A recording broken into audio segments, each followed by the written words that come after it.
Good morning, children. We have already studied about the atomic radius.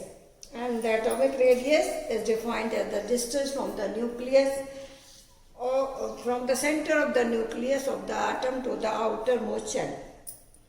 And this is called as the atomic radius. But we cannot determine the exact radius of the atom because the atom does not have the fixed trajectories. That means boundary is not fixed. That means we cannot determine the actual radius of the atom. And that's why we use various methods to determine the radius of the atom. So the first way to define the atomic radius is called as covalent radius.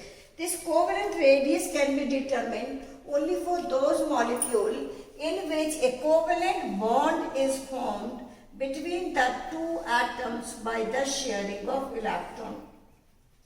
So when two atoms join together by forming a covalent bond, these atoms should be of the same element, then they must form a single covalent bond. Then we can do the half of this internuclear distance, which is called as covalent radius, because they are forming covalent bond by the sharing of electron. That you already know. A covalent bond is formed by the sharing of electron. So when a molecule is formed by forming a single covalent bond, then the distance between the two nuclei will be fixed. Then half of the distance between the two nuclei is defined as the covalent radius, because the bond formed is a covalent bond. So we cannot determine the actual radius of the atom. That's why we used to determine the covalent radius by forming a molecule by the formation of single covalent bond. So now we can define the covalent radius. It may be defined as 1/2 of the distance between the centers of the nuclei of two similar atoms bonded by a single covalent bond. So you have to mention the atoms of the similar element, number 1. Number 2, there must be the formation of the single bond. Multiple bonds should not be formed because they will affect the distance between the two atoms. So when two atoms combine together to form a single covalent bond, then the half of the internuclear distance is defined as the R covalent, that is the covalent radius. So we can write the formula R covalent is equal to half of the internuclear distance between the two bonded atoms.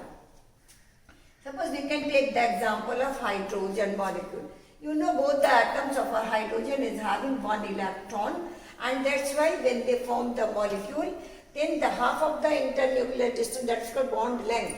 Half of the bond length is defined as the covalent radius. So the molecules which form the single covalent bond, the radius can be defined in terms of covalent radius. 2 points you have to always remember. The first, the atoms should be of similar element. Second, they must form a single covalent bond. Then we can define the covalent radius. So this is for the formation of a covalent molecule. Now the second point, that is van der Waals radius. Now for the van der Waals radius, suppose when the hydrogen is present in the solid state, because we have to determine the internuclear distance when the molecules are occupying the fixed position. Because in this we will determine by the location of the molecules. When the hydrogen gas will be solidified, then their molecules will occupy the fixed position. And when they occupy the fixed position, then this internuclear distance between the two bonded molecules. Now this is internuclear distance. This is called as covalent radius. Because they are forming the bond. But here the bond is not formed, but the hydrogen molecules will occupy a fixed position. Then half of the internuclear distance between non-bonded molecule is defined as the van der Waals radius. Particularly it is very important for the noble gases, that helium, neon, because they are not forming any molecule. So when they will convert into the solid state, then we determine the distance between the two molecules, and if you do the half of the distance between the two molecules, then it will be defined as van der Waals radius. So now we can define the van der Waals radius. It may be defined as half of the internuclear distance between two adjacent atoms of the same element belonging to two nearest neighboring molecules of the same substance. This is two neighboring molecules. So these two neighboring molecules are there. So now this half of this is defined as van der Waals radius. This is van der Waals radius. This is van der Waals radius. So this is the half of the internuclear distance between the two molecules in the solid state. So it should be present in the solid state. And when you do the half of the internuclear distance, then this radius is defined as the van der Waals radius. And it is very important for the noble gases. And when we determine this radius, then the covalent radius is always smaller than the van der Waals radius. Or you can say van der Waals radius is always longer than the covalent radius. Because van der Waals radius is the distance between the two molecules, and here the covalent radius is the half of the internuclear distance between the two bonded atoms. And that's why the covalent radius is always smaller than the van der Waals radius. So I am repeating, covalent radius is defined as the half of the distance between the centers of the nuclei of two similar atoms bonded by a single covalent bond. So R covalent is equal to half of the internuclear distance between the two bonded atoms. Then the van der Waals radius, it may be defined as the half of the internuclear distance between two adjacent atoms of the same element belonging to two nearest neighboring molecules of the same substance in solid state. Then it is called as van der Waals radius. Then you can mention, or you can write in your copy, that the covalent radius is always smaller than that of the van der Waals radius. Now we see the next, that is the metallic radius. Now in the metallic radius, when the metals crystallizes in the solid state, or they are converted into solid state, then in their structure the metal ions, these metal ions are surrounded by electron, and then there is the other metal ion. This is the structure for the metal. So the metal also exists in the solid state. Then in case of the metal, when metal crystallizes in the solid state, then the distance between the two ions will be fixed. In the lattice of the metal, or in the solid state of the metal atoms are present in the form of their ions. And these ions are surrounded by free electrons. So then half of the internuclear distance between the two atoms of metals in the crystal lattice of the metal is called as the metallic radius. So this is for the metals only. So it may be defined as half of the internuclear distance between the two adjacent atoms in the metallic lattice. So when the metal crystallizes, it goes into the solid state. Then the position of their ions will be fixed. Then half of the internuclear distance between the two metallic ions is defined as the metallic radius. And in case that you know the two metal ions are positively charged, so normally their radius is smaller than that of atom. So we can define the metallic radius. This is only for the metals. Now, for example, we can calculate this metallic radius for the metals, or you can mention there.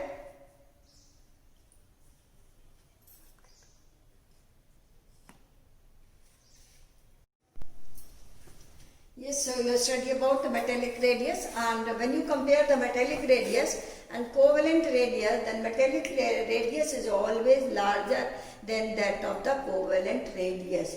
Now we will study the variation in atomic radii. We will study different types of radius, that is covalent radius, van der Waals radius, and then metallic radius. Now we will see the variation of atomic radii in a group or in a period, that is periodic gradation of the atomic radius. So first we will compare in a group. So when we move in a group from top to bottom, this is for the first group. When you come downward, there is a decrease in the atomic lithium, then sodium, then potassium, then you can write. Clear? So when we come downward in a group,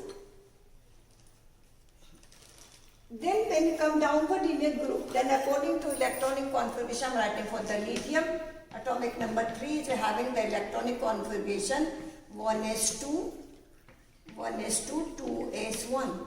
And then for the sodium, that 1s2, 2s2 and 2p6 and 3s1. So in way we can write that, then 4s1, 5s1, 6s1 like this.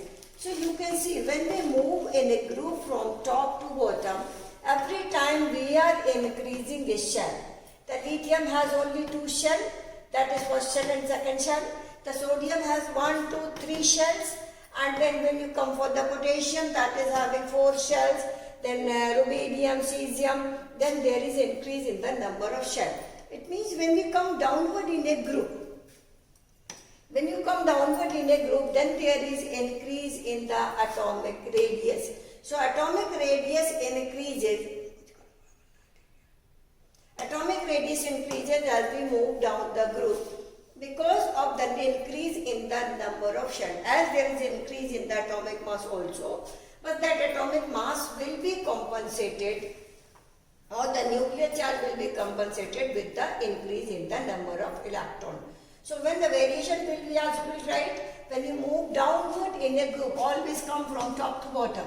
So when we move from top to bottom, every time we increase the principal quantum number or the number of shells, so there is increase in atomic radii. So this is the reason behind it. So due to this reason, there is increase in the number of shells. Then there is increase in the atomic radius. So in this way there is increase in the atomic radius. And then we will see in a period. Now we talk about the period, then we always move from left to right. Now when we talk about the second period, then lithium, then beryllium, then boron, then carbon, and then nitrogen, oxygen, fluorine, and afterward there will be the neon. Now we will see what happened here. Now when we move in a period from left to right, the principal quantum number will be same. For the lithium is 2s1, then 2s2, then 3p1, and it is only for the last electron I am writing. So 3ap1, 3p2, 3p3, 3p4, 5, 6, and that is for 6 for the neon. So now you can see there is no change in the principal quantum number, or we are filling electron in the same shell. So when we move in a period, the electrons are filled in the same shell. And because the electrons are filled in the same shell, every time when we fill one electron, there is one proton in the nucleus also. So there is increase in the number of electron as well as number of proton. Now due to increase in the charge, number of electron and proton, the nuclear attraction also increases, because the force which is working there is called as electrostatic force of attraction, and that is directly proportional to Q1 Q2 upon R square. Now here Q1 Q2 are the charges, R is the distance between the charges. In 9th class we will study about the gravitational force, that is just like this is called as Coulombic force. So if we increase the number of electron and proton, then the force of attraction will increase, and then there will be decrease in atomic size. So when we move in a period from left to right, there will be decrease in atomic size. That means the lithium is biggest one, and when you move there will be decrease in atomic size. But when you reach to the neon, neon is a noble gas, and its radius will be van der Waals radius. The neon has the van der Waals radius which is bigger than the atomic radius or the this van der Waals or than the covalent radius. And that's why the neon is having the bigger size than the fluorine. So in this way, when we move in a period from left to right up to the 17th group, then there will be decrease in size. Then the size of the noble gases is bigger than this. That is due to because these elements have van der Waals radius, so their size is bigger. So you can use this formula to show there is a decrease in the distance between the center of the atom. This is center of the atom, nucleus is here. And then because we are suppose you are filling in this, then you are filling one proton here, one electron here. So there is increase in the force of attraction. So there will be decrease in atomic size. So I am repeating, when we move in a group from top to bottom, then there is decrease. So there is increase in atomic size due to increase in principal quantum number or increase in the number of shells. So the distance between the nucleus from the outermost shell will increase, so there is increase in atomic radius. And for the period when we move from left to right in a period, then there will be decrease in atomic size due to increase in the nuclear charge. This is responsible for the nuclear charge. Every time we have to add one proton to the nucleus. So due to increase in the charges, there is increase in the force of attraction, and then there will be decrease in the radius of the atom. So this is the variation in the group and in the period.